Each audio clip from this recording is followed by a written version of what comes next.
Hello, everybody. How's it going? Welcome back to the Starting Six. Yeah, I'm back. I'm here finally. Have I watched any football? That's hilarious. I watched my game versus Sunderland. Yeah, and that's pretty much it. I have been out of the loop, so I'm excited to get caught back up on things, talk to the ladies, and see what's going on. But before I did that, I just wanted to say hi, say thank you guys for tuning in, and thanks for hanging out with Flawless a couple weeks ago when he was with the ladies. I hope that went well, and we'll get right into it. We got a lot to talk about. It's international break. We have some lineup changes with my squad that I want to talk about as well. We'll get into that. Manager's still here, so it'll be great. It'll be great. So I'm excited to get the crew on here. If you can, make sure you support everybody in the description box. All their links are there, so make sure you support them. And we're going to jump right into it. So let me go ahead and add everybody here so we can get started. Let me just switch everything up. I'll go to the bottom. And sorry, Gigi, you got to go to the bottom too, which is it's only right. So let's get into it. How you guys doing? Good. Glad to be back. Good. Glad to be here. All right. So, I think, City's been looking good. Arsenal, on and off. Who wants to go first, I guess is the question. Because we can go United, we can go Liverpool. Maybe we'll save Liverpool for last. And then let's start with Arsenal because they're top of the table.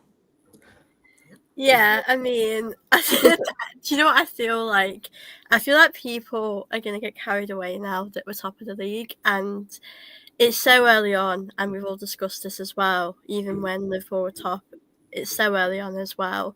It is nice to be at the top. I didn't expect Liverpool to lose, but it's so early on at this stage as well. We just don't really know who could win the league. I think Arsenal have been quite on and off.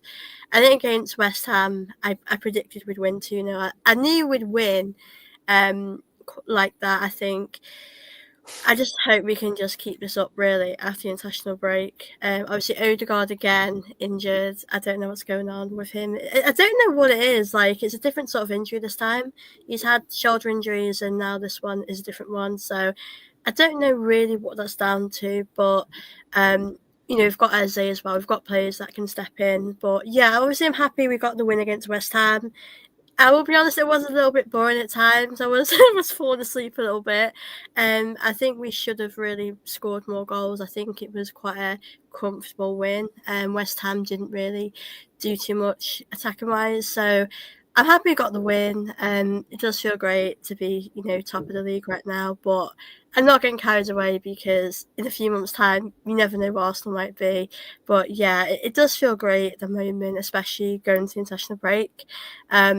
But after that, we've got, Fulham, which we always drop points at. So I wouldn't be surprised if we drop points after that. So yeah, I hope Arsenal can still stay at the top, but I just don't know what will happen.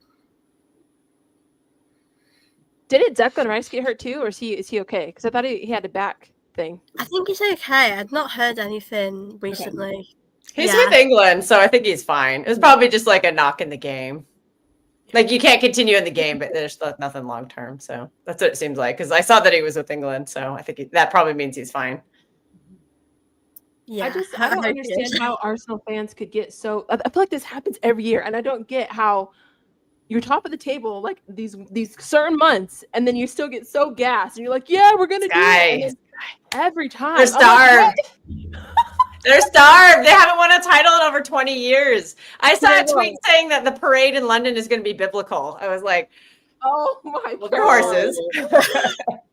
I've honestly learnt my lesson because I don't know what time of the season it was, but when we were like 10 points like above Man City, I honestly thought in my head, we're going to do this. And then we bottled it. So I'm just sort of, I don't know, I don't mind being top of the league, but it matters what happens nearer the time. It's too early for me to be excited about it right now. This guy is the commanding officer of the celebration police.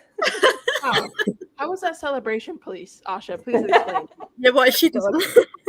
Get you a police hat. You're an officer now. I know. Because I'm just thinking, I know there's so many games I missed. There's a Man City game that was 1-1. You guys beat Newcastle and then you beat West Ham. Like, how are you feeling with, I guess, how your players are performing? so far? Yeah, I think to be fair, I mean it's been quite mixed actually.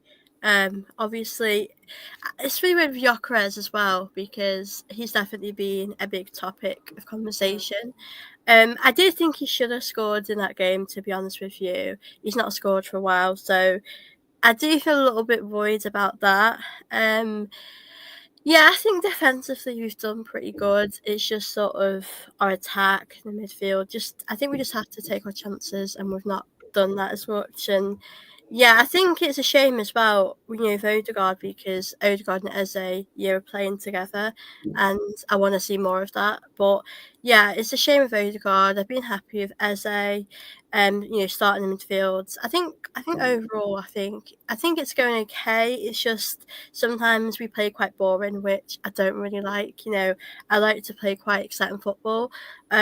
So like the game against West Ham, we should have scored more. It was quite a comfortable win for us. So I think it would be nice if Gyökeres could get on the score sheet a bit more. But overall, I feel okay about the performances. Obviously on the left, I'm not really sure Trossard should be a starter. I think he's better off the bench. Martinelli as well. I think he's been better recently, so I just hope Martinelli can just keep up his good form. But yeah, overall, I feel quite happy. Declan Rice, as you mentioned, he's done good, and hopefully he's obviously okay after the break. But yeah, I'd say like defensively we're good, but I think we have to do a little bit better in the attacking sense. Is Gyökeres, is he getting good service or is he just missing? Like I don't what's happening there. There was a chance actually against West Ham that he should have scored, to be fair. So I think it's a bit of both, I'd say. I think he is getting the chances and I think sometimes he doesn't. So yeah, I think in that game against West Ham there was a good cross to him and he just missed it. So I think he probably is learning with this team as well. Like I don't expect him this season to get, like 30 goals. I hope he can get 20, but I think it's a bit of both, to be honest. Like I think he's had a bit of service, obviously with Eze coming in, Odegaard at the time, Declan Rice helping. So I'd say it's a bit of both, to be honest. Okay, right. So I had kind of a weird thought. If I could speak on Arsenal for like just a second. To me, it feels like in the past couple of years that like, and I don't mean this as a diss at all. I think that this is a good thing, but it feels like their attack has seemed almost like putting together a piece of IKEA furniture, if that makes sense, right? Where it's like there's specific places where everything is meant to go. It's like if they get it right, it's something that like everybody can do. You know what I mean? And it's like very like stable. Like if you get it right, like the quality, like you know what I mean? Like it's good. It's good. But I think if they can figure out how to play to Gyökeres' strengths a little bit more, I think they have an opportunity to really kind of maximize more in that attack. And I just don't know if I don't know if it's clicked in terms of like how to give him the best service, which is kind of not just like lobbing crosses into the box and hoping he gets. I don't think they have the players to do it. I've been saying this for a long time that they've lacked creativity, and you've just seen it. And I'm glad you actually brought up Gyökeres because I haven't heard a lot of that. Right now, everybody's just ripping on Florian Wirtz, which they weren't when Liverpool were winning, and now it's a thing. But so it's only fair to rip on both of them. I'm an equal opportunist here, but he's no-showed in a lot of big games. Like he did nothing against City, he did nothing against Liverpool, he did nothing at United, he did nothing at Newcastle. And that he was supposed to be like the savior. He was supposed to like take them to the next level. And credit to Arsenal because they are getting it done without him doing anything. So the theory is if they can get him going, but it does need to be pointed out that he has underwhelmed. I think 2 of his goals are against Leeds. Like he's not even scoring against any other teams. Like, yeah, it's great to batter, relegation or promoted teams and relegation type fodder. And that's kind of what he was doing in Portugal. I think people don't really realize his goal catalog in Portugal. Like if you look at his record in the big games, it wasn't very good. So he's just, he kind of just feeds on these poor games. Like I think I was looking it up, and the majority of his goals last season were against bottom 10 teams, and I think the vast majority of those were against teams that ended up getting relegated. So that is going to be a concern if that's going to be what the attack is built around.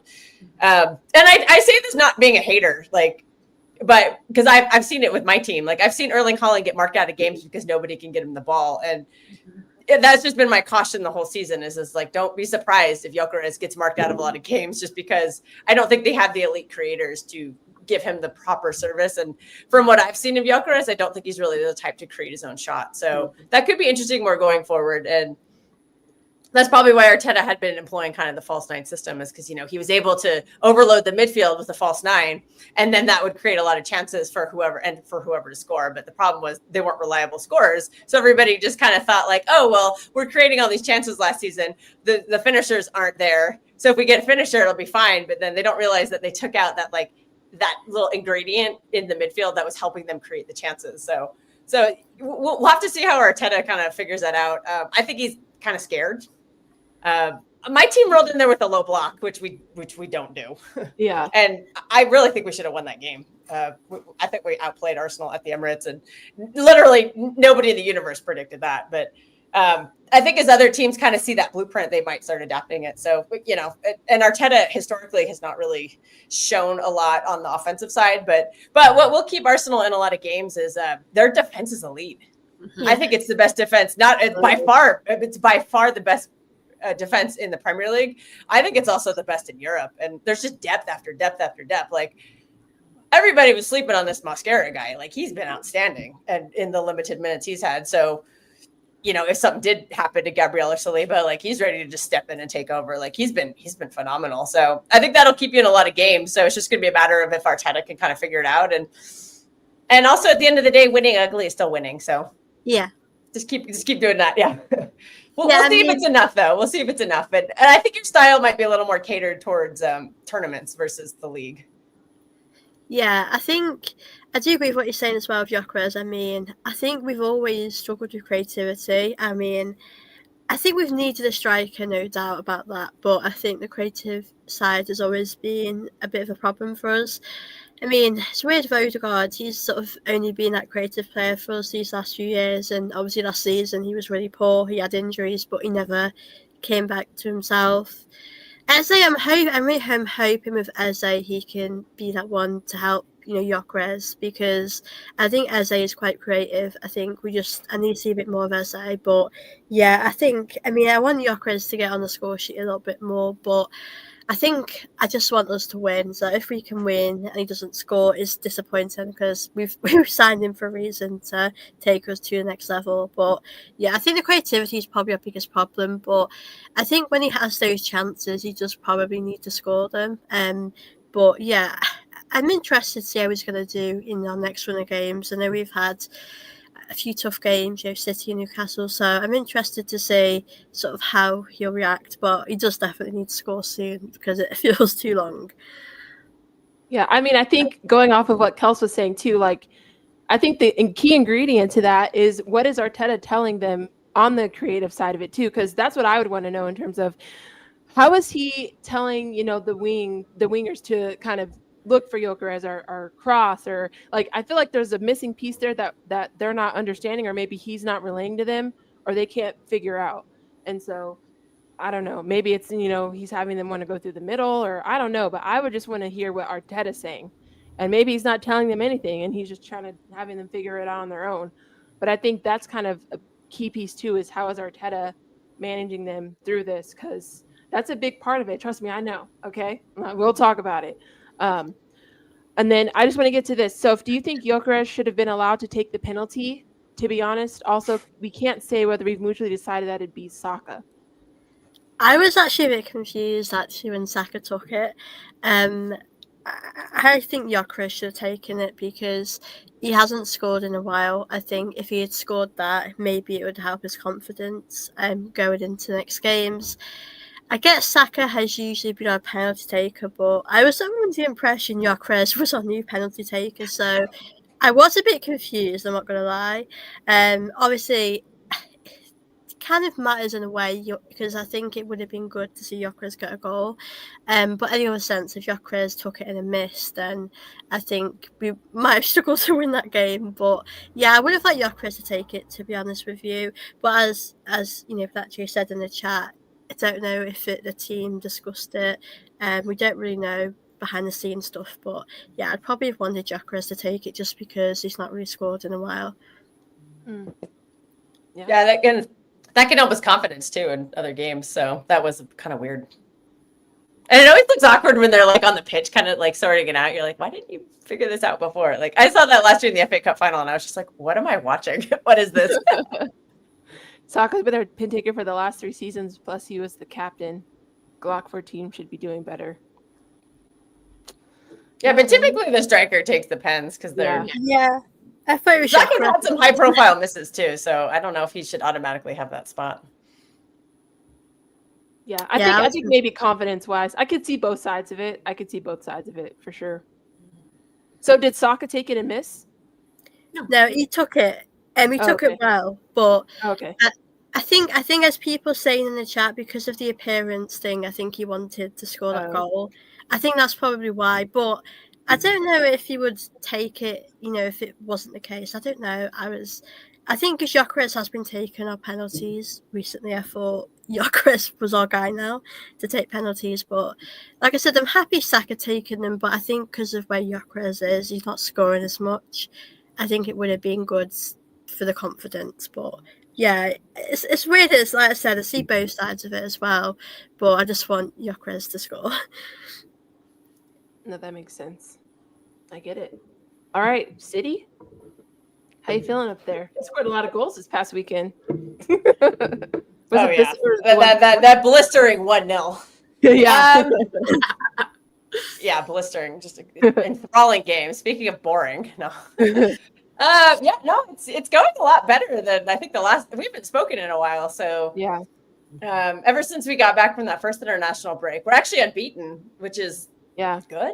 I mean, I see a lot of issues that are emerging, but we needed to get the results because we dropped a bunch of points early on, and the Arsenal game was the one that actually shocked me the most. Like I did not believe that was the game plan, or that would be that extreme of a game plan. We've done something similar to that before. Like we went to the Emirates a couple seasons ago.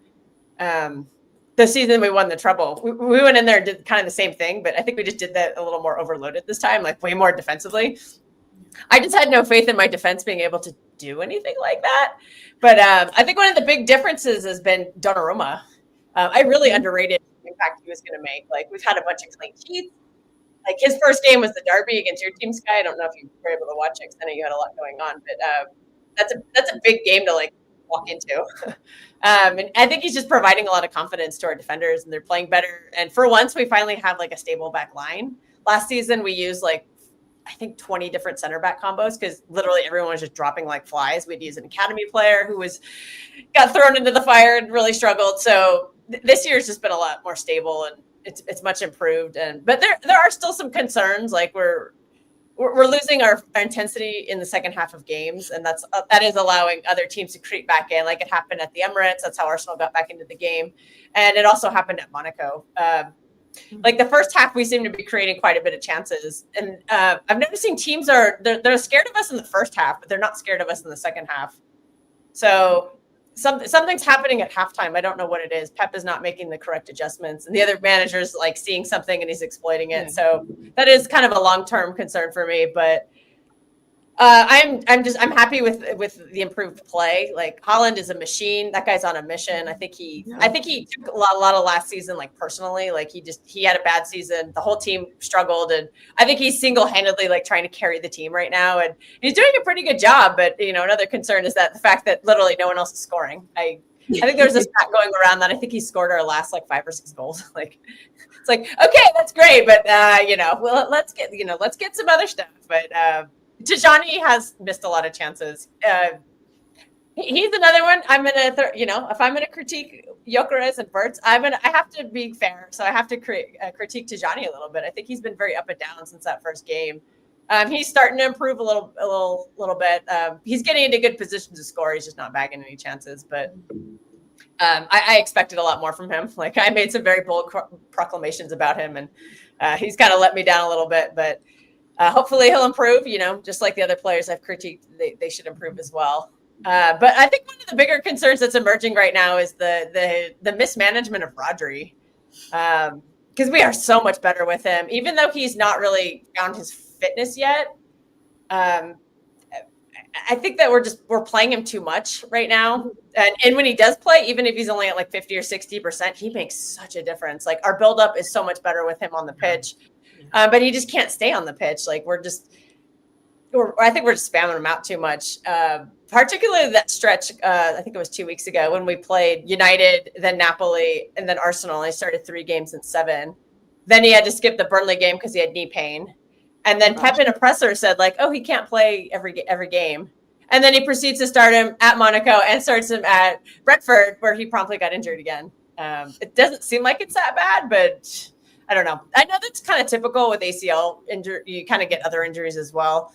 But I'm worried about it because, like, despite the fact that Nico Gonzalez has, like, he's improving every game and he is looking better, he's, like, nowhere near the levels of Rodri. But I would never expect him to be because Rodri is just when he's on form, like he's the best. Like he's in the debate already for being one of the best DMs of all time. Like, a 23-year-old kid who doesn't know how to play a 6 is not going to replicate anything near that. So I'm not blaming on Nico Gonzalez. I'm happy he's improving, but we just get so much more with Rodri because he helps our buildup so much. And we're really struggling with buildup when he's not on the pitch because nobody can do those line breaking passes. They don't have the same vision. So I'm hoping that after this break and after this little injury that Pep finally just bites his tongue and just only plays him 1 game a week. I wouldn't play him I would only play him in the Premier League games. I wouldn't play him in any of the cup games just until he can get that fitness back. Because I think that if we are going to be in this title race, like we need Rodri. He's so good. Like he's so damn good. Like because he's a world-class 6 and a world-class 8 at the same time. So I'm hoping that situation gets better, but for now I'll just be happy with the results. And but yeah, like I said, I do have some concerns, and we'll see what happens. Pep Guardiola, he's going to get some ingredients back too after the break because Marmoush and Turkey are coming back, and I believe Husanov's been very underrated in our defense, and we've kept a lot of clean sheets. I don't think we've conceded a single open play goal when Husanov has been on the pitch. Everyone we've conceded is when he's not been on the pitch. So. We just have to hope he can stay healthy too, because he's a very promising young player. Sorry, that was a very long-winded response. No. Based off what you said, though, I'd just be curious if you think that. I'm just wondering why would you prefer if he started or finished the game? Because if you're not doing well in the second half, then maybe Rodri can come on instead of starting and then having to be taken off. I prefer he be starting games and playing long because I'd rather play him for like 60 minutes than because right now he seems to be maxing out around 60 to 70-ish minutes. He did play one. I think he's played 1 or 2 games at 90 minutes, and he's like completely gassed. So in order to build his fitness up, we should be playing him a little bit longer. Because like if you're starting Rodri and then benching Bernardo Silva can come on when Rodri comes off, and he provides a lot of the stability that Rodri does. I don't think Bernardo contributes anything to the buildup, but I guess the idea would be is you try to win, you try to score a bunch of goals early on and then hold on. That seems to be what's going on right now.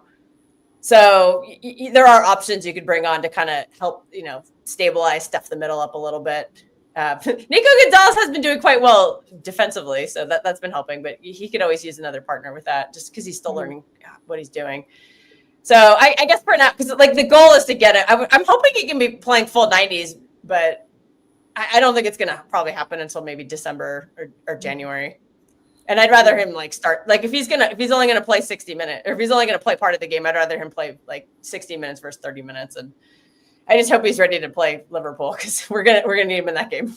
That's not for a couple of months, but I think it's in November. But yeah, I had to need him for that game. Yeah. Yeah, it's November 4th. Oh, she has it in her calendar. I think it's later than that. I gotta check.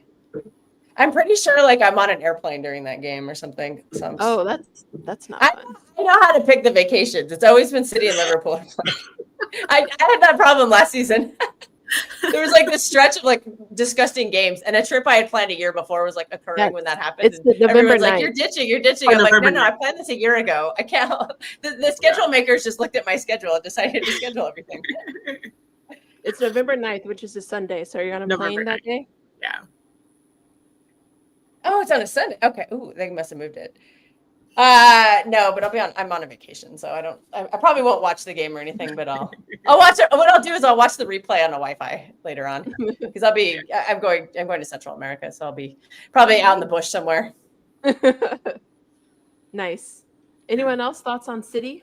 Yeah, no, I mean, I agree with everything Kelly said about Rodri. Like, you know, I can't remember exactly, but like I know when Van Dijk had his ACL, it was like a year, and then he came back and like he still wasn't right, and people were, you know what I mean? It was like this extended tail to that ACL injury. But it's like even if Rodri's just present on the pitch, like I don't like to overuse the word aura or anything like that, but it really is. You can use aura for a Ballon d'Or winner. That's appropriate. It's just the presence does more of the work, and it also, I feel like, internally like settles like the rest of the team. Like it's almost, it's like that safety blanket, you know what I mean, where people can extend themselves like just a little bit more.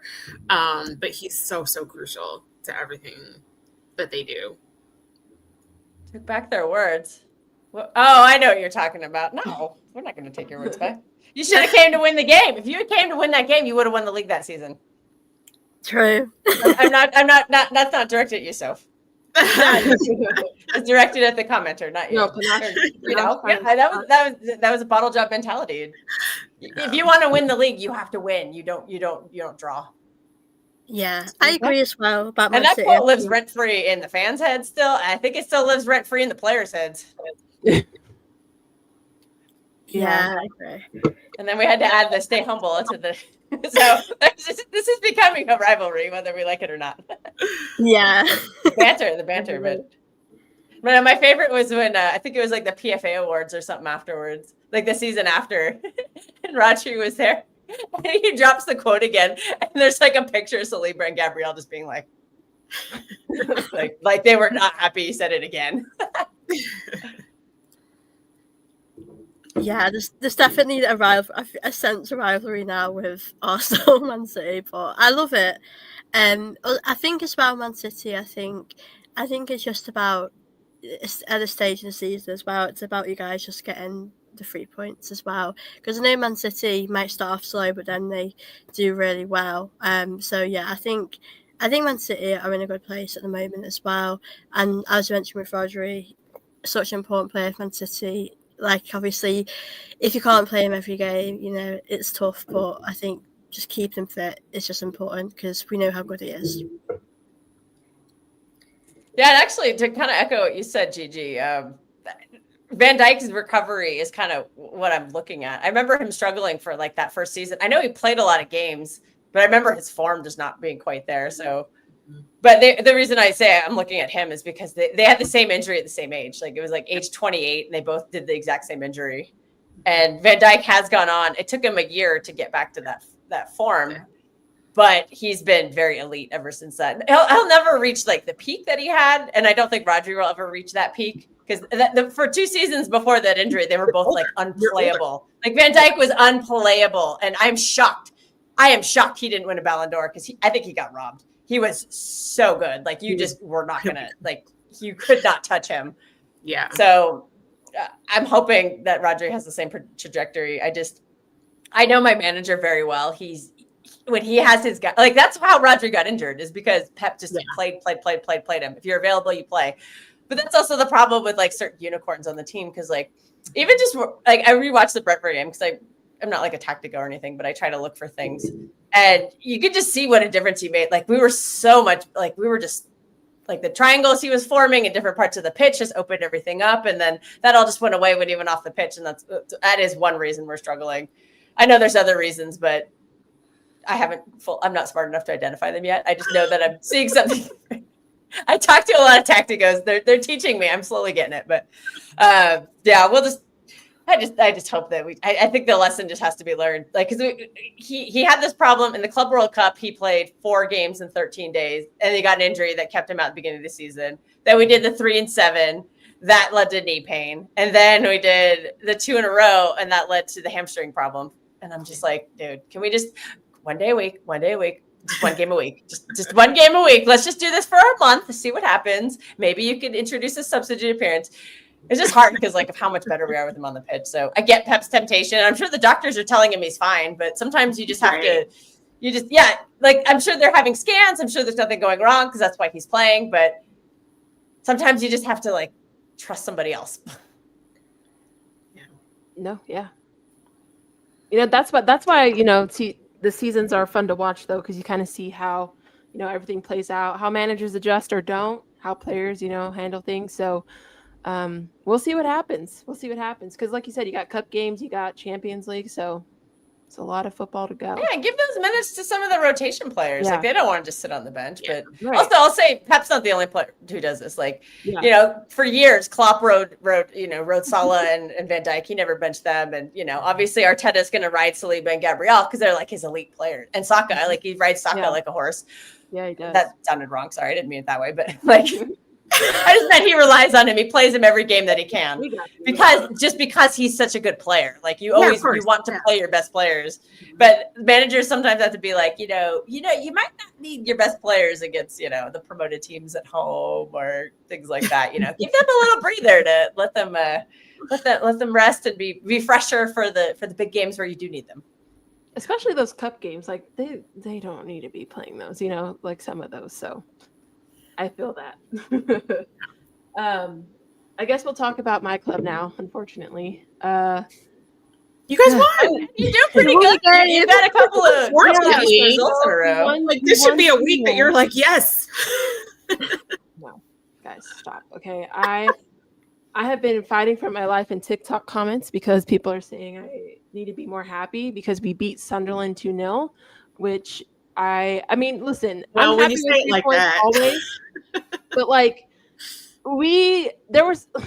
what improvement did we have outside of goalkeeping? Honestly, like, I'm very happy that we have a goalkeeper that can do the basics, and I pray for his sake that he can continue to do that, and the club doesn't need him up because I feel like that's always what happens with players we get, and he's young, and I don't know, there's so many internal problems, and I hate that we get these players in and then like we just expect so much from them and it just doesn't seem realistic sometimes. I don't know. I'm trying not to be a negative Nancy, but if I can, just like I think you got to compartmentalize. You know what I mean? Like because if you allow yourself to think about the big bad thing, I can understand why things seem futile because I think we are just at the point looking at like objective facts where it's just like,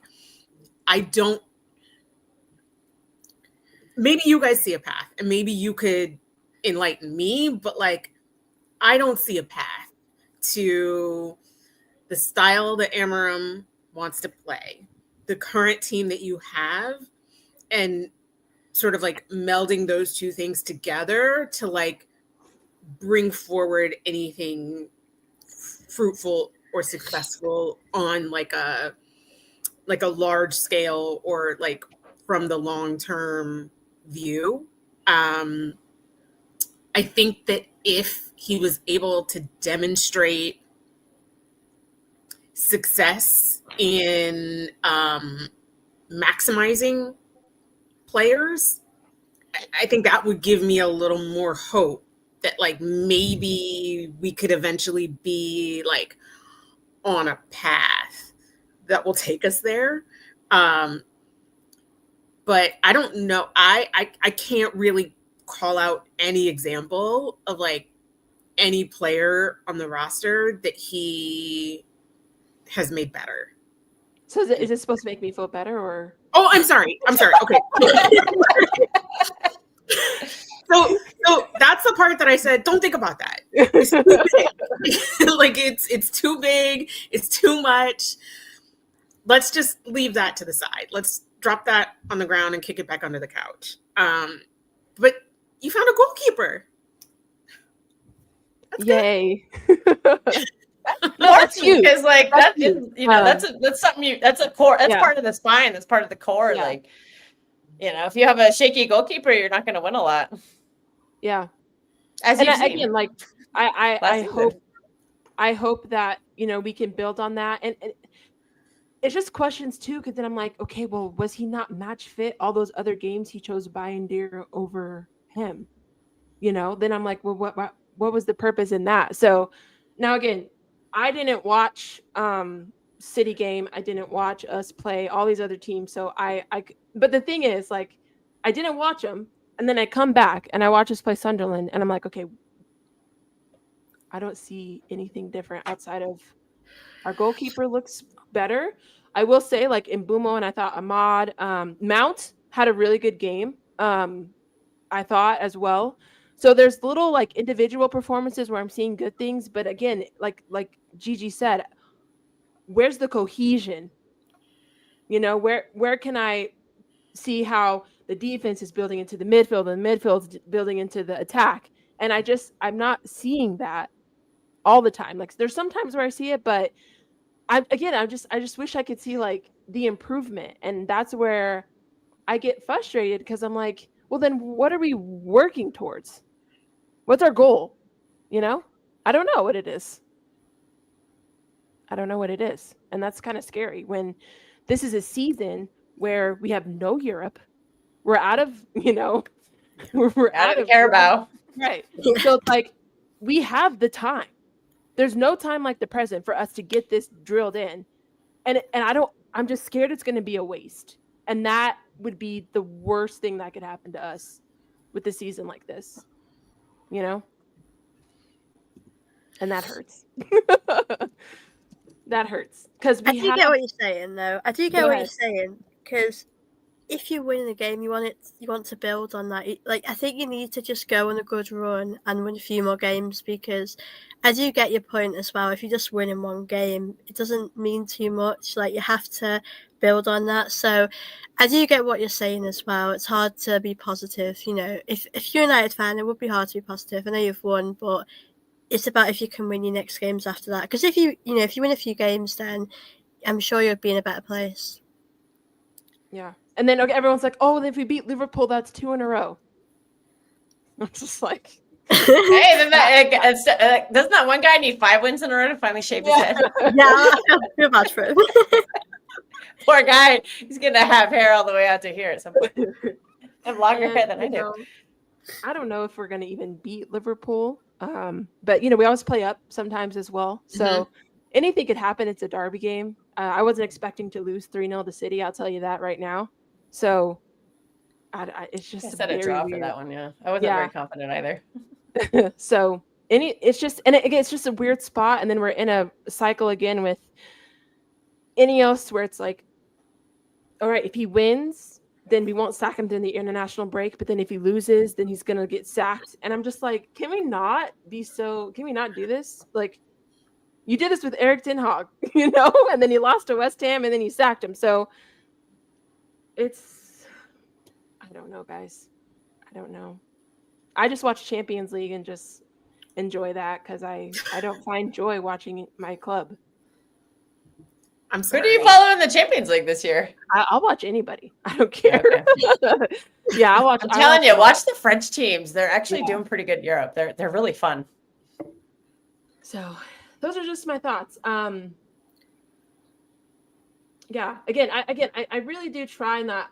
I try not to be so negative, but like I'm very especially because I was an athlete, I'm very like hard on on the players sometimes, because like, you're a professional, like some things are just unacceptable in my opinion. And then with the manager too, I'm like, I feel like he's so reactionary. Like, I just don't know if he has a plan sometimes, and his substitutions don't make sense. It's just a lot. I feel so bad for you. Hearing but like really because like there is nothing worse than looking at a situation with your team and being like, I don't even like have hope that this is going to change. Like, I don't even see a pathway for being happy. What's crazy though is like how Kels was talking about Rodri. That's how people talk about Bruno. So it's really hard to like have conversations. I want to understand why people like Bruno so much, but if you're hyping this guy up like he's our Rodri, I can't get behind that. I'm sorry. Like maybe at some instances in some seasons, he was our guy and he helped us. Like if we wouldn't have had him in some instances, we could have gotten relegated. I can understand that. But to say that we owe everything to him is diabolical. Like, no, he's not. He's just not that guy. He's just not that guy. No. The worst take was comparing him to Kevin De Bruyne. That is flat out insulting. Like, dude, not even. Hearing you call him your Rodri, I gotta be honest, that was bone chilling. I'm embarrassed hearing that.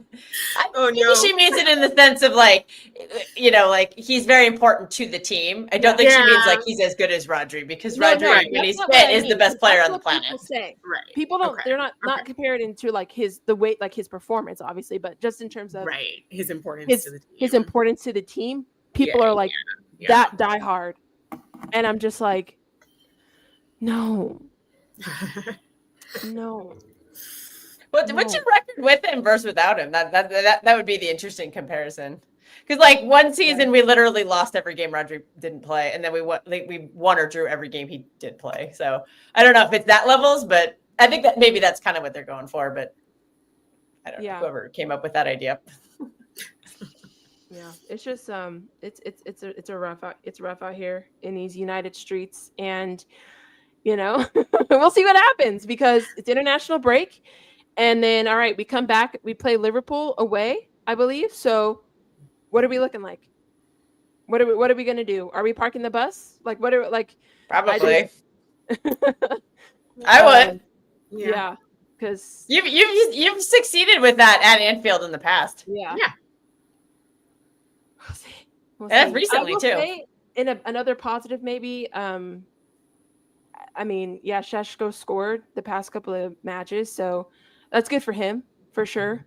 And, you know, hopefully that can continue, but it's not fun. I think Cunha coming back is probably going to help you because he can create chances. Yeah. And he's well, I thought he did. Apparently he's 007 now. They've updated the graphic. Yeah. He is, but I don't know when he's coming back. I don't know if it's for Liverpool. That would be nice. But even if he is, like, he's not going to play the whole time. So, yeah. And then, you know, Gigi's favorite Casemiro plays a lot too. So, I don't know. But then we have Ugarte, and it's just, I don't know, guys. I don't know. I'm excited to get back in it though. I'm just more excited for like Champions League though. I think really that's like where I have the most fun. So just watch it during the day. So but yeah, that's watch those French teams. Maybe not. PSG just has been dumb, but like Marseille has been pretty good, and Nice and was it Nice or Lyon? One of them's in the Europa League. They're pretty good too. They're having a really good record. This Liverpool team is trash. If Amram wants to show us progress, then this is a must win. I wouldn't say this Liverpool team is trash. This is the time to take advantage though, but sometimes you can be playing poorly and then you have a break and then you get better. Yeah. So I think you never know. I always think of like what the opposite team would want and then like try and do the opposite of that. And I would also say like, yes, attack, please go ahead and do that. We'll see. I'm gonna let Gigi go on now since we're on Liverpool. Oh yeah, the main course. We're all ready to cook. three L's in a row, I think. Yeah. Not what you want, for sure. Not where you want to be. I know that I have my thoughts on it, but I would like to give you guys a chance to I know you guys have a lot to say. So I would love to be able to get those things in, and then I can follow through with kind of what I think or my I'm gonna let Soph go first because I know that I talk too much, so I don't want to overcrowd. So I want her to go first. To be fair, I don't have a lot to say. I mean, I watched the second half and I was just thinking Liverpool were going to turn this around, and then you scored a good goal, and I thought Liverpool would kick on and get that winner. I think Chelsea were actually quite good, especially in those last 10 minutes, because I was watching it in the background, and I think Chelsea, they did deserve a goal maybe the last 5 minutes of the game. They were, they were giving it everything. I think it's tough for Liverpool as well to take. I mean, Liverpool have scored at the end in other games, like against Newcastle. So I do wonder how, the team are going to react to this. Obviously, you do have a game against United. So I know you're not on the best place. You've lost a few games, but I think you can bounce back. I think you'll be okay, but you're not too far from, Arsenal and Liverpool are very close to each other. So I don't think it's the end of the world for Liverpool. It's so, it's still early on. But yeah, I think I expected you to win this, like a 2-1. But yeah, fair play Chelsea, for turning up and winning, because the way they celebrated as well, a big win for Chelsea. I was actually surprised that the manager got sent off, but I think they deserve to celebrate. I think they didn't expect to win, and they did. But I think if you're Liverpool, you just have to move on from it, because the league can change so quickly. I mean, I don't expect us to still be at the top in a few weeks. Things could change. So I think it's a tough one for Liverpool, but I don't think it's the end of the world. I think you'll bounce back from it. Yeah. Oh, yeah, that was. It's been unload your list. Unload your list. I got the big list. No, just I showed you a blank page. No, I mean, I think there's just been some. I don't know. The Chelsea game was interesting because Slot made a big call benching Florian Wirtz. That's a big call to bench somebody who, in that big of a game. That's why he came to Liverpool. He wants to play in those games. And so that was a huge call. They went back to Old Familiar, and they kind of had the same problems. I didn't see a lot of chance creation, which is shocking considering the roster that was on there. Because that was the team that won the title last season. One of the only different players was Isak. They put Cody Gakpo back in the game. They put that midfield back in that worked. I guess we're kind of seeing how life without Trent is, because maybe his creative contributions are missed quite a bit. And you expected Florian Wirtz to kind of fill that gap, but so far he hasn't. So that's just that's a big issue to kind of deal with. Fitting in the players and Slot. I think he's got his work cut out for him, because you have to make everybody happy, and it's just gonna be difficult because these big players, they don't want to be benched. They came to play every game, even if they should be rotated in some games.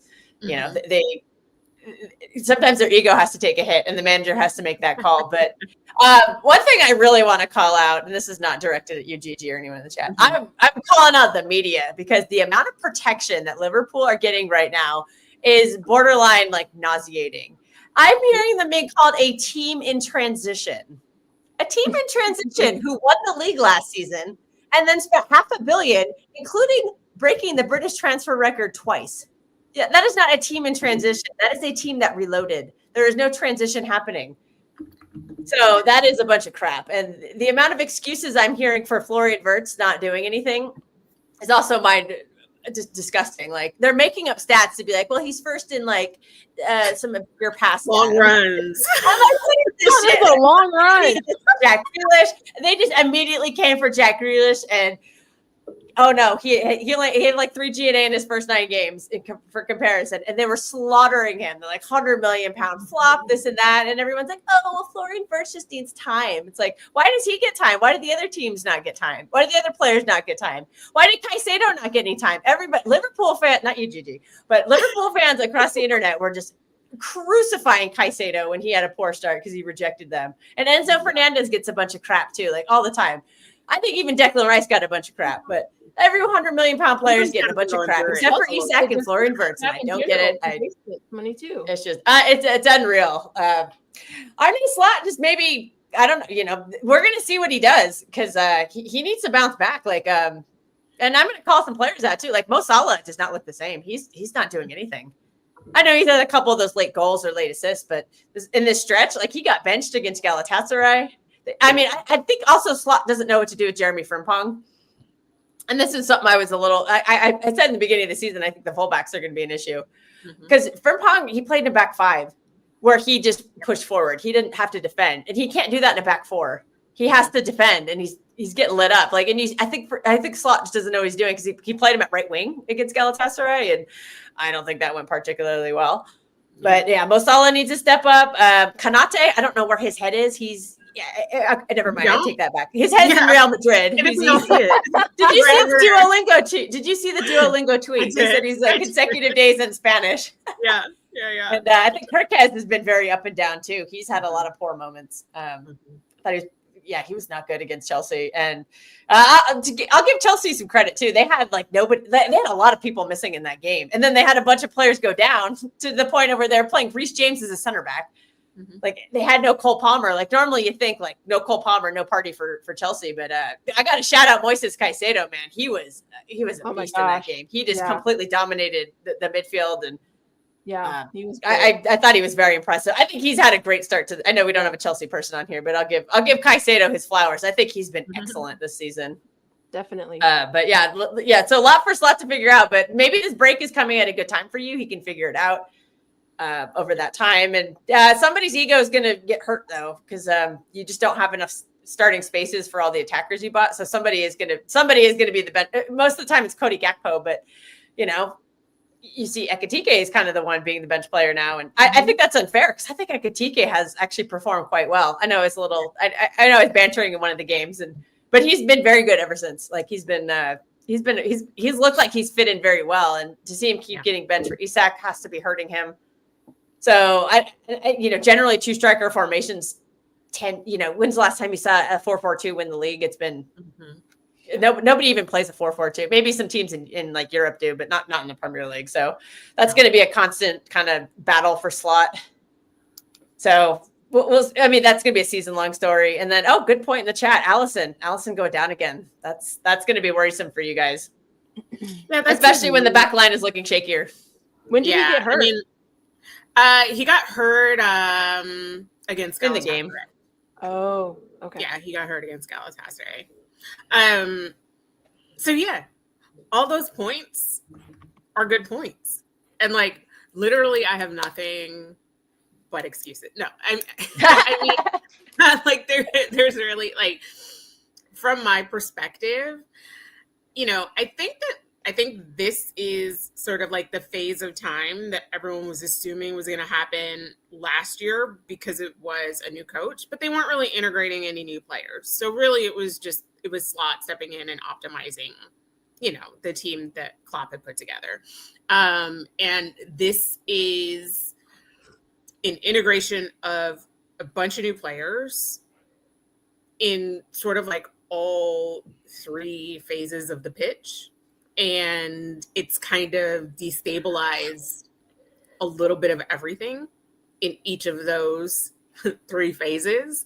And put all together, they're rolling out what we're seeing week to week. I don't think McAllister is fit. He does not look the same player at all. Which is, I know that people would say that they have a lot of concerns, but like for me personally, that's the thing that I've been concerned about most, because that chemistry between those midfield three did a lot for us last year. And the fact that he's just looked shaky is concerning. And I don't really I don't really deal in the like spent hundreds of millions for this guy and hundreds of millions for that guy. Like, okay. You know what I mean? Like, well, you don't, but the fans do. Like the fans do, but and the media does. I mean, they don't seem to be mentioning it for Verts or Isak, but they mention it for Jack Grealish every game. Like, he got cooked. Sure. And that added pressure to him, and that added to his performance. So the fact that your players are not getting that, I think, is unfair. It's media bias, but obviously you don't control that. That's the media doing that. They have their agendas. I don't control that nor care about that. Sorry, what does Dancy say? I'm sorry, it is title holders. Okay. But I I don't know that I see a ton of answers beyond like the players need to like take more responsibility to fulfill their potential. Like that's kind of where I'm at. Like I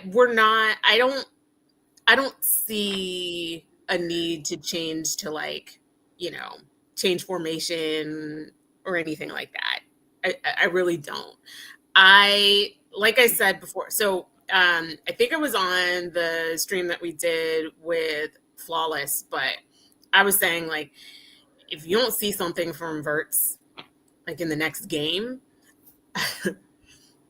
you gotta like I think I remember I said exactly he can't start against Chelsea.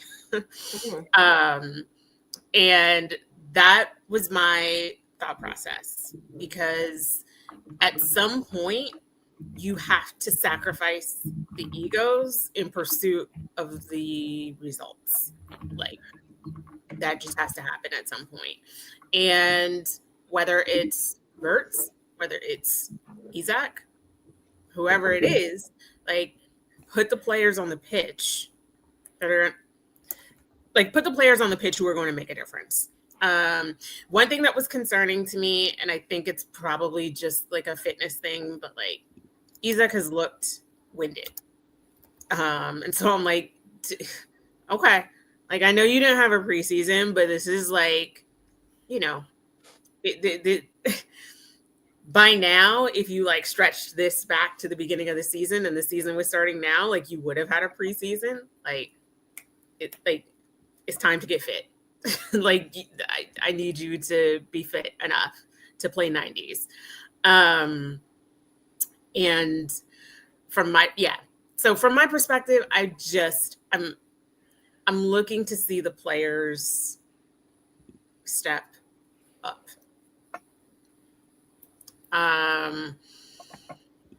That's where I'm at.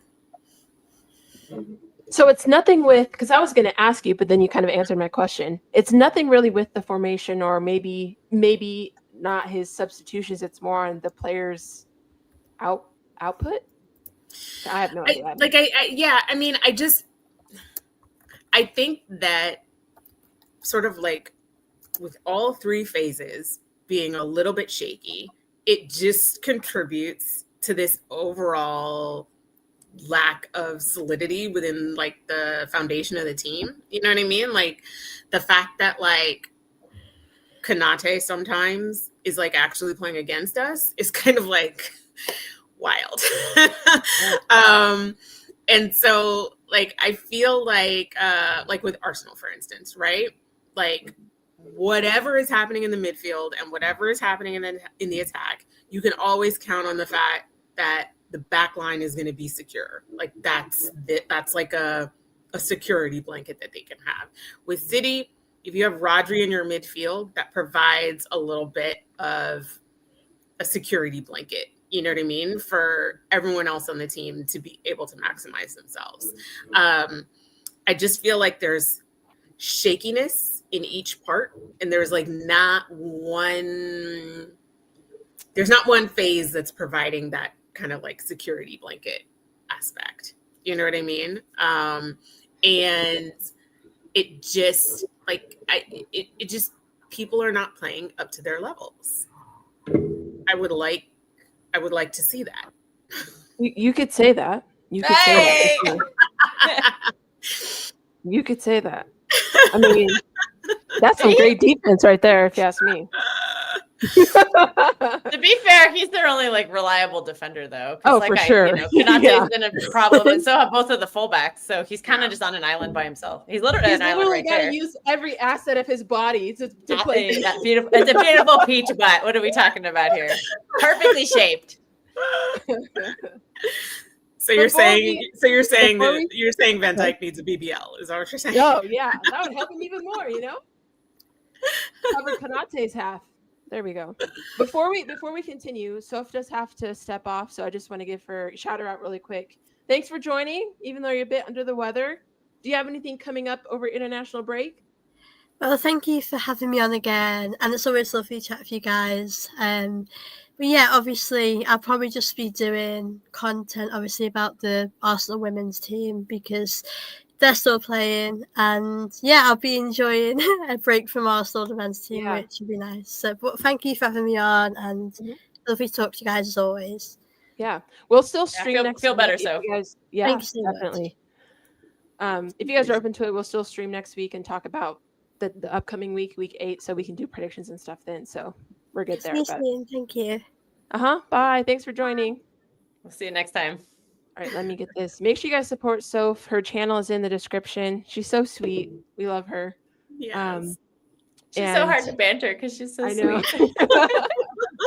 That's why I'm like, my banter is not directed at you. Yeah, so nice. Hater club though. She's great. She does really good content too. Her women's coverage is very good. So if you're into the women's game, I highly suggest you guys check that out. Definitely. And that's one of the things I really appreciate about her because she covers both. So, and she has really good interviews as well. Oh, I got to go.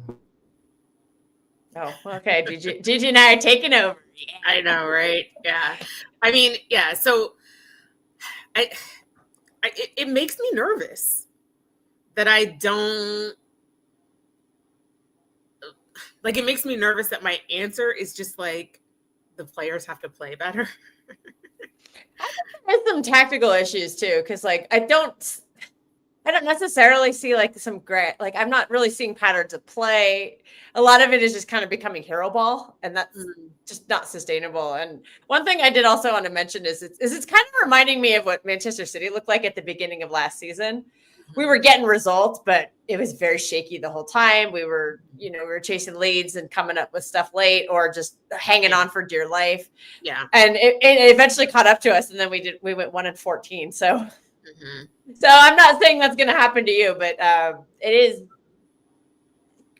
kind of in a sense, it's history repeating itself. I mean, obviously a different team and different everything, but the difference is that you have like, you don't have the disaster we had last season where we had like half the team injured, including like the entire back line. And, your midfield wasn't all like 35-year-old pensioners who, well, none of it. You just were terrible. Like you actually do have good players, but and so it is up to Slot. Like Slot he has the Wagyu. He has the prime, the prime rib. Yeah. He's got the lobster. He's got the foie gras. He's got the caviar. So he needs to turn that into a great dish. And that's where he's getting, that's what makes Pep Guardiola such an elite manager is when he gets those ingredients, he makes it work. So this is Slot's challenge to see if he can do the same thing. Yeah. And I'm very interested to see if he is seeing something, because last year it didn't take him long. Like when he felt like he saw something to like change things around or had an opportunity to optimize something about one of the players, it didn't take 6 weeks for him to like implement that change. Like the change came in immediately, and it might have taken a little bit of time to like nail down what it looks like and to like get things humming. But like, that's the part that I am like waiting to see. Cause I'm like, we all have eyes.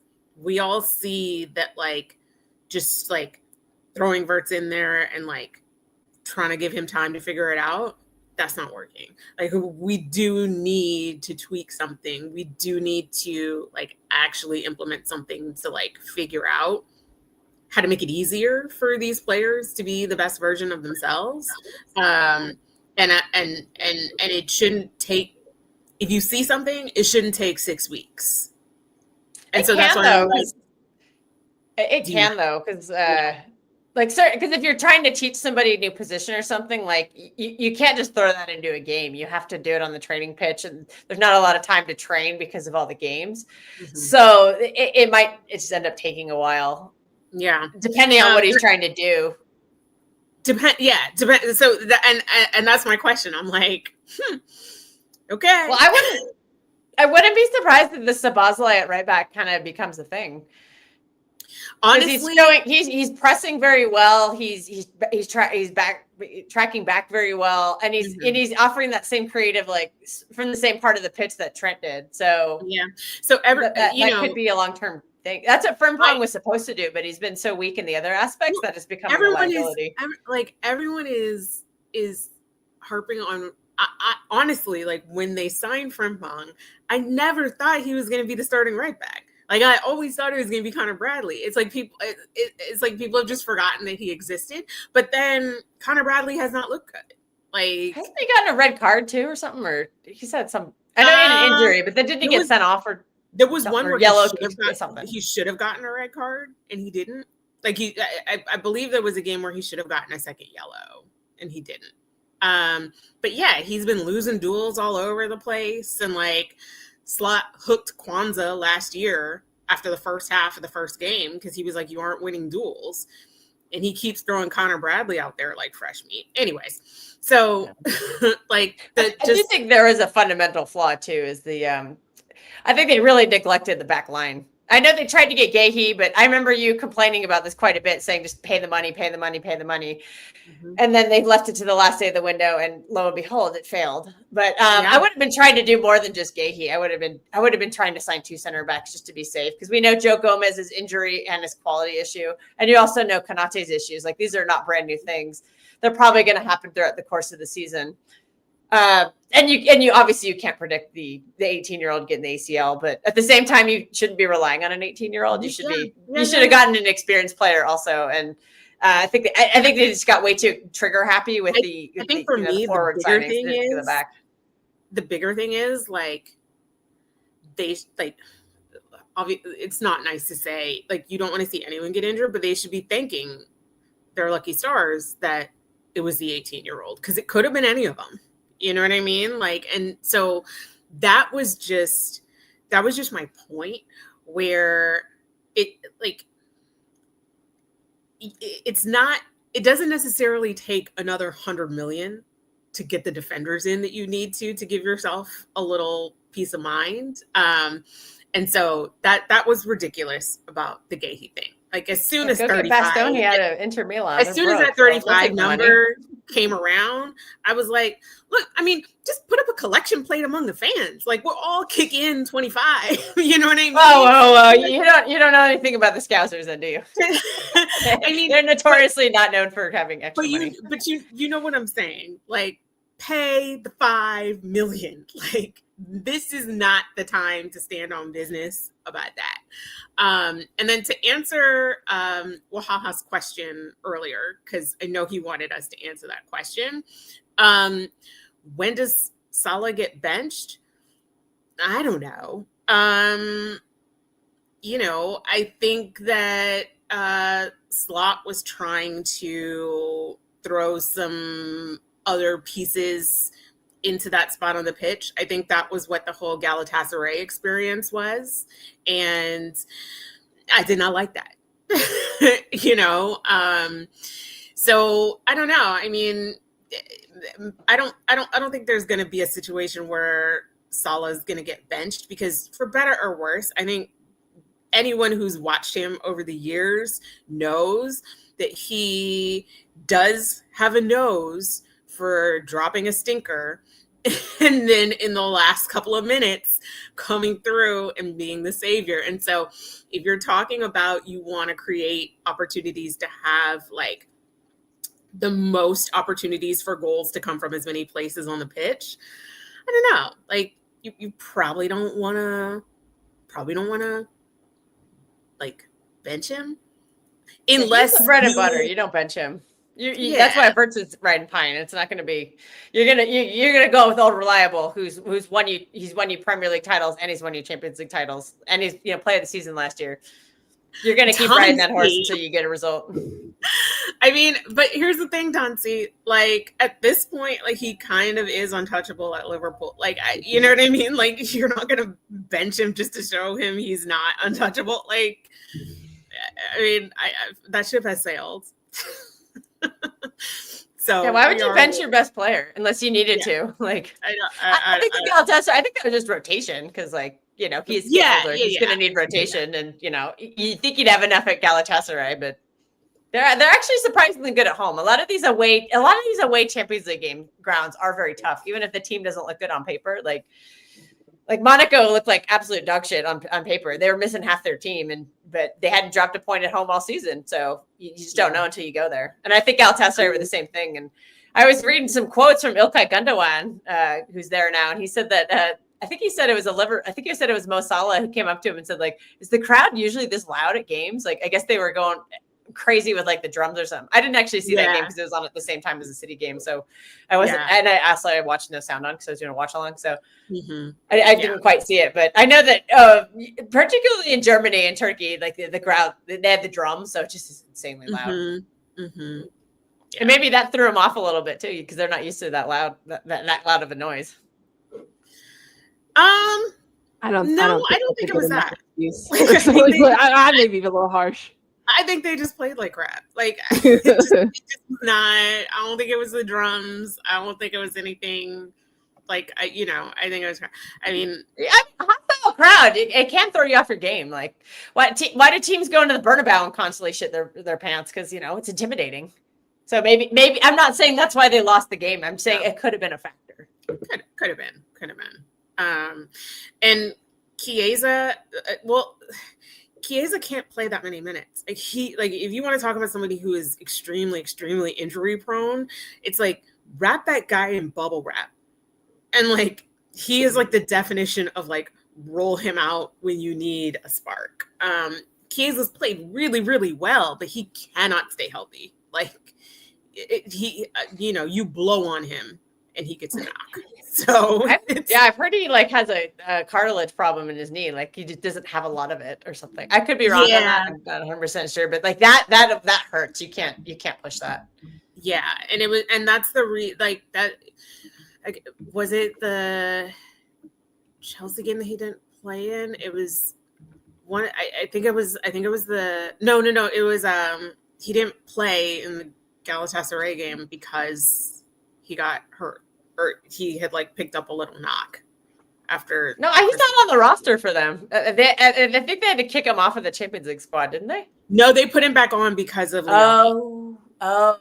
But then because of something he picked up at Crystal Palace, he couldn't play. So that he's just severely injury prone. So yeah, there's issues. There's issues. Well, like I said, it's a break, so maybe Slot can figure some of these issues out. I don't know, like take him to a ropes course, have him do some trust falls. You know what I mean? Like what did Arteta do just recently? Like do truth or dare. Oh god, the light bulb thing again, or well, he got pilots from somewhere recently and had them come speak to the team, if I remember correctly. Who did? Arteta. Well, it's going to be difficult because all the players are away, so it's hard to really do that. Oh, he got a pilot? Yeah, because I'm sure a lot of your team they're on international duty. Yeah. I'm surprised he didn't get one of the CEOs or presidents who congratulated him. Oh! That was embarrassing. That has to be fake news. You're not calling the CEOs because you scraped a draw that you deserve to lose at home. He plans to invite a team of RAF fighter pilots to Arsenal in order to improve how he speaks to his players. I thought I saw something like this. That is so cringy. At sometimes I'm just like, why do the inside thoughts have to become outside thoughts? Like, could they not just stay inside? Oh, did you see his little light bulb speech where he like held up a light bulb and he's like, "This is a light bulb" or something like that? Doing. You know, the pickpocketers. Yeah, the pickpocketers that one time. What? You didn't hear about that? Oh yeah, there was the pickpocketers. Yeah. Yeah. Oh, wait. At the team dinner or something. Yes. Okay. Yeah. I do remember that. Oh my God. I Yeah. forgot about that. This guy is just so cringy. I've heard you've also blasted You'll Never Walk Alone during training to prepare them for a Liverpool game or something. And then I think they lost. Let me share this. Like, 'cause jeez, it, this guy. Oh my. it goes from bad to worse. Sorry, Dancy. How specific can we be? How clear can we be? And bring them, the pilots, in and say, I want you to analyze our process, how we communicate, how we do that in training. I want to get better at this. Like, I don't know. Is that like a military pilot in England? What is that? Yeah. Okay. I guess that's It's like supposed to help. the Royal Air Force, I think. Oh, okay. Okay. Don't jump on me. Don't jump on me. It's like say, bringing a Navy SEAL in or something, like, to help. I think with- so. Yeah, I think so. Oh God. That So, can that can go very bad though. I know. It really could. But yeah, so like we said. Well, it shows why Arteta's never won anything. He needs pilots to help him communicate. So That is, I guess he's trying. All that to say that I think the United Liverpool game will probably be a draw. I'm kind of thinking that too. It's probably gonna be like the think most it probably boring game is. too. Yeah. I yeah, can yeah. see Emery just rolling in with a low block and Most United games are boring for that I reason. think I legitimately think it's probably going to be 1-1. Like, I think that's what we're looking at. I just don't. we'll save that for next week. Yeah, we'll say. I can show you guys the score so far, but yeah, I don't know. Yeah, we say draw, but then like I just feel like I don't know. Ekatike is gonna go crazy or something, and then Isak's gonna get a hat trick or something. Ooh, highlight that week 5. Yeah, so Week we'll 5, get I into got a it. bunch of scores correct. Wait, it's not even that. Okay, you got a derby correct, so that's 6 points because you got the right score in a derby. Then you got your club right, so that's an additional 3 points on top of the 3 points, and then you got more than half, so you got additional 3 points for that. Yeah, that was a good week. I should have gone to the. I lived right down the street from a bunch of casinos. I should have gone in and tried to go there. And then I'm trying to think. Most of Sophie had pretty consistent weeks. Gigi here got Leeds and Tottenham correct here this week, and then she got her own club right, so she got a double points there. Nice. But yeah, this is what it's looking like so far. That 1 week shot you up. Oh my God! Wow, that's not gonna hold. Okay, I'm being carried by 1 week. I'm literally being carried by week 5. I'm literally being carried by that. Yeah, I think it's been pretty dire otherwise. And then I didn't even do predictions this past week because I couldn't be asked. So, and then here, that was me. I got Newcastle Arsenal right 2 weeks ago. And then trying to think, yeah, Liverpool Everton. That's Soph.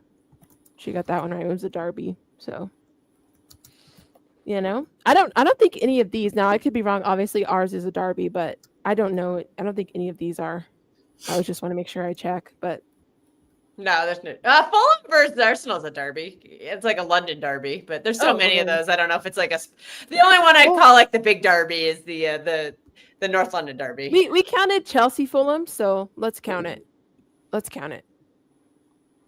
We'll count it as a London derby. Why not? Maybe like slightly less. Maybe give it like a bonus. Maybe not 3 bonus points, but like 1 bonus point or something. Because there's so many London derbies. Because there's like 6 or 8 teams in London, so you can even say Brentford and Arsenal is a derby because it's a London derby, or Crystal Palace and Fulham and Chelsea and all them. So cool. All right, I might as well. It's to give somebody some chances to make some extra points up. Definitely. Well, thanks for joining. We'll close out. I appreciate you guys tagging along. I'm glad to be back. I'm moving back to Arizona, so you guys know. So that'll be November. So I'll be on your time zone now, that'll help. No, in the winter it changes because yeah, in the winter we don't change, but you do. yeah, exactly. We change. We fall back, and you just stay the same. Yep. So But that'll be good, at least for me. So I can watch things a bit earlier, games a bit earlier. So yeah. But thanks for joining. Are you guys doing anything? I know you have your True Man City channel. So shout anything out. Patrick's channel. I'm just a part you're always on there. We're doing watch along. We started a second channel called the True City Fan TV Extra, and we're going to start doing more watch alongs on there. It's mostly a channel for Strasbourg Steve to do some watch alongs because he's in timeout on his channel. So last week we did like it was a league. There was a League On game on that we were doing the actual watch along for, and then it was the same time as the Chelsea Liverpool game. So I was like, oh, this is also a hate along. So we're mostly focusing on the League On game, but I was given the commentary for the other game, and then he finally turned it on, and it got kind of spicy there at the end. So we're gonna start.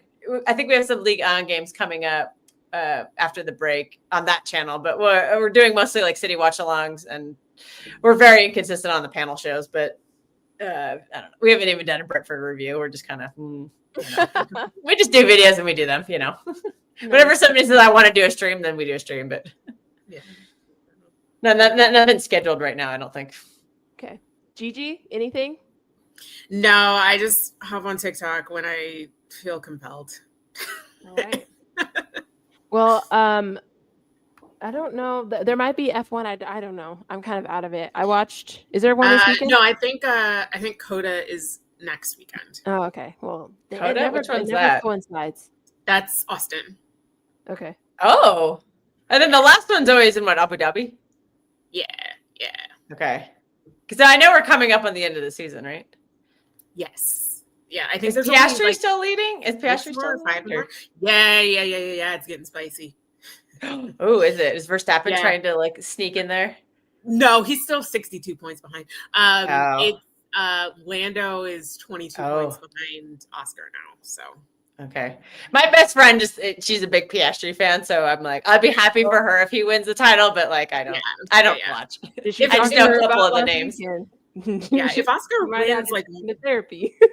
If Oscar wins one or two more races, that should be enough for them. That should ice it up. And there's only like a couple more. Yeah. Like I said, we need a starting six Formula One trip someday. Yeah. And football match and everything. Just go to all the things. Hey, the World Cup. We'll do World Cup something. Oh my God. Well, I was planning on going to a USA game, and then I saw the prices, and I'm like, ooh, let's just all go to LA and just hit a sports bar. I don't see what the problem is. I'm like, that's crazy. I think that's what we should do because I'm not paying for a ticket. Hell no. That's crazy. It's crazy.